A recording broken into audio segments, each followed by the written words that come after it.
The banging gavel echoed through the crowded, litter-filled courtroom, doing little to dull the crowd's fervor. Scores of people, mottled and rotten, squirmed shoulder to shoulder in the long rows of seats. They gaped and gawked, groaned and growled. The recent days had gone long into their nights of trials of the damned. The new order demanded justice. They had earned every morsel of it.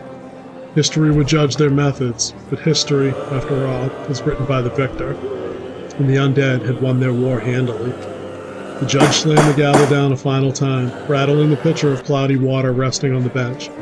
A large hole full of clotted blood was centered nicely in his forehead. His glossy eyes swept over the attendees of the morning's trial. His voice sounded like grinding sandpaper. "I will have order." The crowd noise died, and a moment later the condemned were led into the courtroom. A foursome of uniformed corpses tugged heavy chains, cinched to collars, around the men's necks. The doomed men didn't struggle against their bonds. They knew their judgment was at hand. Shimmering, frigid sweat soaked them both despite the July heat. The larger of the two, shaved head and well-muscled despite the many weeks of hunger, crinkled his nose at the putrid stench. The smaller man, missing an eye and part of an ear, only looked at the checkerboard floor.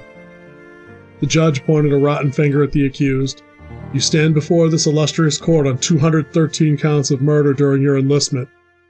"Objection," a bored-looking lawyer babbled over a detached jaw. "My clients contend you can't murder someone that is already dead." A tooth fell from the judge's mouth. "Overruled. We the undead are every bit entitled to legal protections as the fanatically challenged." He banged the gavel. "I hereby sentence you to death, sentence to be carried out immediately." The smaller man suddenly lashed out with his bound hands, caving in the face of the closest bailiff. He twisted for a second strike, but wasn't fast enough. The jagged bone of the lead bailiff's severed arm speared the man through the back of the skull and exited through his ruined mouth. His body squirmed on the blade of bone for a second, then fell in a heap. The muscular prisoner fell to his knees, weeping, hands wrung together in desperate plea. "Please, Your Honor, I beg you, show mercy." The judge rose from his bench, sneering with paper-thin lips. "It is exactly that type of cowardice that led your people to ruin." He gestured to the dead prisoner on the floor. "He at least died a soldier's death, but you—" The courtroom stirred as the gathered undead in the first row all staggered through the waist-high partitions, surrounding the final prisoner of the morning's trial.